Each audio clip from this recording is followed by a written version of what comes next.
Hello there, lovely people. It's Alex from Nintendo Life here, and today it is finally time for us to review for you Metroid Dread on the Nintendo Switch. This review was originally written by the dreadfully wonderful PJ O'Reilly and has been adapted for video by me. But anyway, that's more than enough waffling. Let's dive right into things.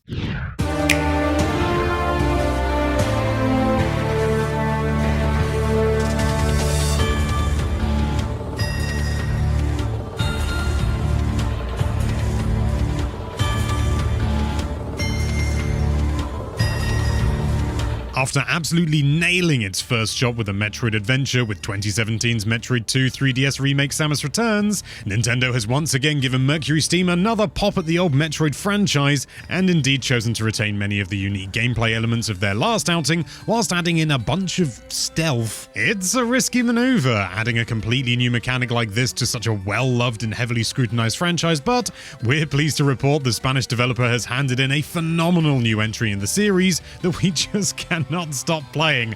Metroid Dread is fantastic. Of course, one of the most exciting things in the build-up to this brand new outing for Samus Aran has been that it's the first game we're getting a chance to play on Nintendo's fancy new OLED Switch, and we can't really think of a better title with which to introduce this amazing screen. This is a properly gorgeous adventure with its own unique and wonderfully detailed enemy types, flora and fauna, and some stunning lighting effects and other fancy graphical bells and whistles. There's so much detail here, from the prehistoric creatures you'll spot wandering around in the background to creepy little terrors who flash by in vents, and the mist-filled Emmy areas drained as they are of color in an effort to ramp up the tension until you've finally taken down the residing robot terror down. Samus herself has also never looked better, and the exquisite amount of detail in her animations make her feel better than ever to control around the game's labyrinthine structures. As her ability and weapon collection expand exponentially throughout the campaign, Samus finds herself clambering around on magnetized pads with her brand new spider magnet,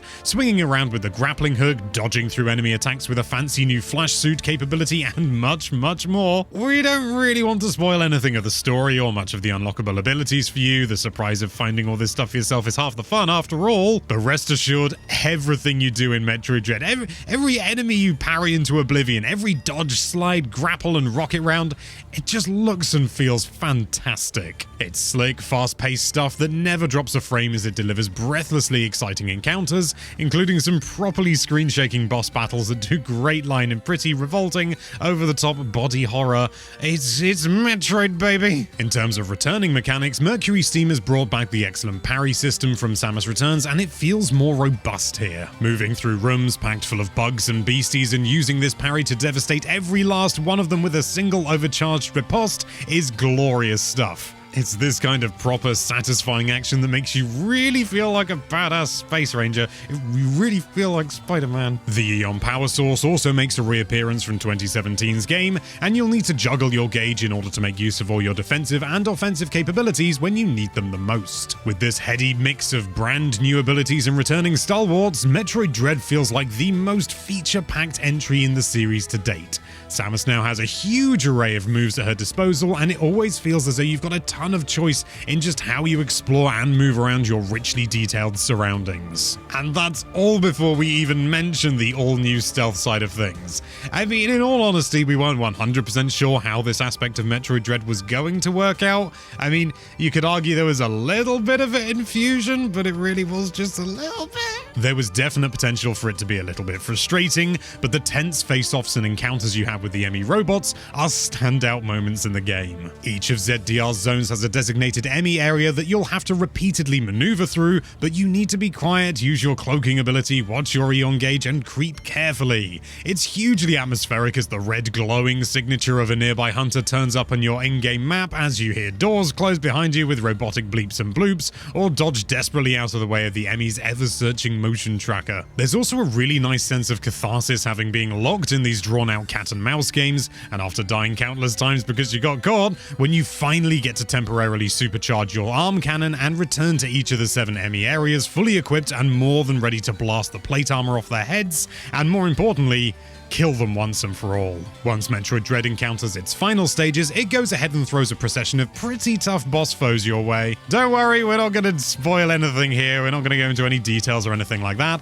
but suffice it to say that some of these can take a fair few replays to get right, and it speaks to the quality of the combat here that we never really got annoyed with dying. As the game itself explains, all attacks can be avoided no matter how impossible it seems, so digging in and watching and learning and anticipating how bosses attack, and indeed move around, will all get you there in the end. It all just feels so beautifully well balanced. You know, it's tough, but it's not impossible.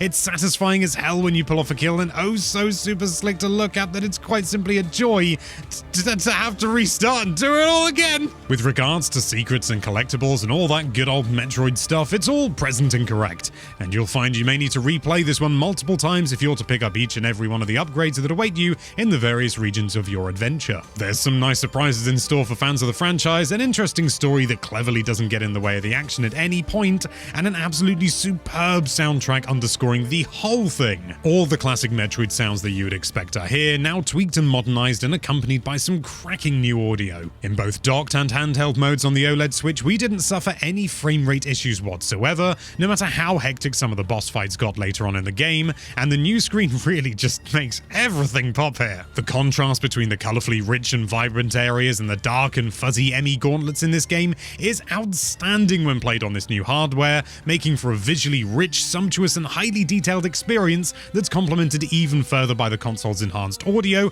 and some great use of rumble support. Due to things, we haven't yet played Dread on a regular Switch yet, but even if the screen doesn't pop as much as a non-OLED screen, it'll still remain a handsome and supremely smooth experience regardless. We didn't run into a single bug or technical snafu across the entirety of its roughly 12-hour running time. The whole package just reeks of that top Nintendo quality you expect from the company's tentpole releases. Overall then, Metroid Dread really does feel like a hugely successful modernization of the franchise. It's everything we loved about the older games, all of the good stuff from Mercury Steam's last outing, and a bunch of new mechanics that make for an incredibly exciting, absorbing, fun, and challenging romp across ZDR. This is an incredibly sleek and satisfying return for one of video games' true greats, and one of the very, very best action games you can buy for Switch. Metroid Dread is a triumphant return for both Samus Aran and developer Mercury Steam. This is a super slick, hugely entertaining, and exquisitely designed entry in the Metroid franchise that plays better than anything we've seen from the series so far. With a boatload of fantastic new abilities, super tense and enjoyable stealth sections,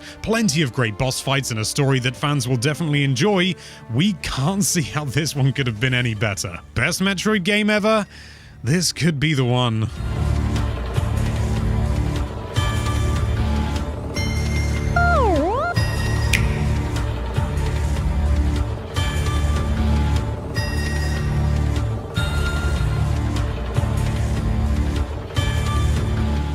You've reached the end of the review, and that means it's time for Alex's personal thoughts, and I really like Metroid Dread. I mean, that's not fair. That's not fair. I love it. I absolutely love it.